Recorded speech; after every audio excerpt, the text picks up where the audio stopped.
French-educated, wealthy, and yet here is our government, sprinkling cash on developing world privileged sorts like you. I feel that the money spent on you could easily be put to better use. Because of you, and the likes of you, our neighborhoods now are gentrified and our Berlin is changing. You are either naive or you're complicit, with neoliberal capitalism masquerading as a cultural contribution to the world. I think you're partially right about who I am, I conceded. But what does our host Lucas think? The same, he said. We all think the same here about your kind. I felt like leaving at that moment, but Hannah, who was watching from across the room, came over and led me by the hand into the kitchen. Let's have a photo of the three of us, she said, and she pulled Lucas over. You looked upset, and I wanted to save you, she said in a low voice. Santa over there can be offensive. Don't listen to him. Soon after, I left quietly. The next day, after my afternoon nap and feeling satisfied with the progress of my writing, I went down to the garden for my customary beer with Hannah and Lucas. I sat down and handed Lucas a bottle.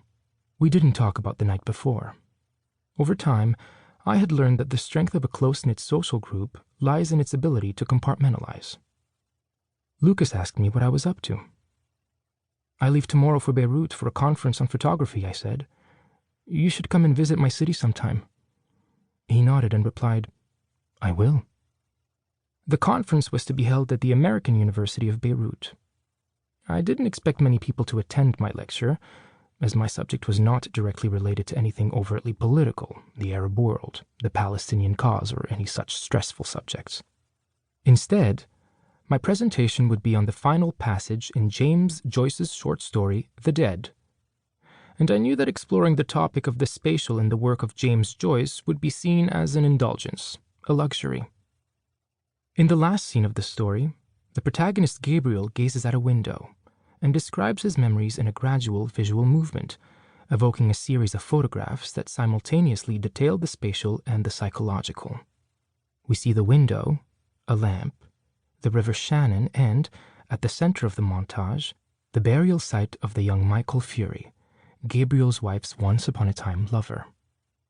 In reviewing this passage, I would emphasize the personal, local, and national context of the objects and places we observe, expanding on the mention of the river in this text and in Joyce's work generally, and, simultaneously, exploring the idea of the photograph as a subject suspended between life and death.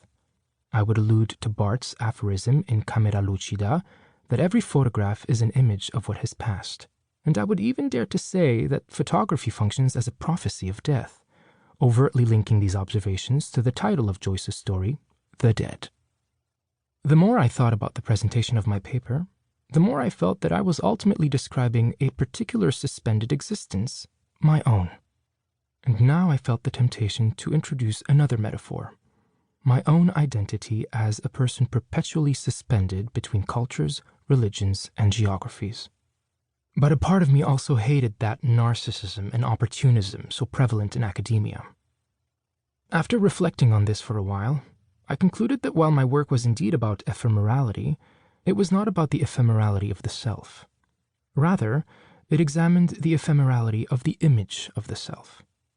Every hybrid was a partial death, an incomplete acquisition of the original. The day after the party at Lucas and Hannah's, the day before I left for the conference, I strongly felt my state of suspension. All I could think about were the characters in The Dead. The woman who had lost her first lover for the incomplete acquisition of another, and the inevitability that she would lose them both. The next day, as I was leaving for the airport, Lucas came out into the garden and said, I booked a ticket to your city. Hannah thought that I should go since you offered. Ah, I said. When will you visit? Wednesday of this week, he said. I want to do some photography in your country. I'll find you a place to stay, I offered. Perhaps I can stay at your house? I am staying with my brother and his family, I explained. But I'll find you another place, a lively neighborhood, I promised. Lucas smiled. My worry was not so much about settling on a suitable place for Lucas to stay, but finding the time to exercise the hospitality expected of a local host. Between my family obligations and the presentation of my paper at the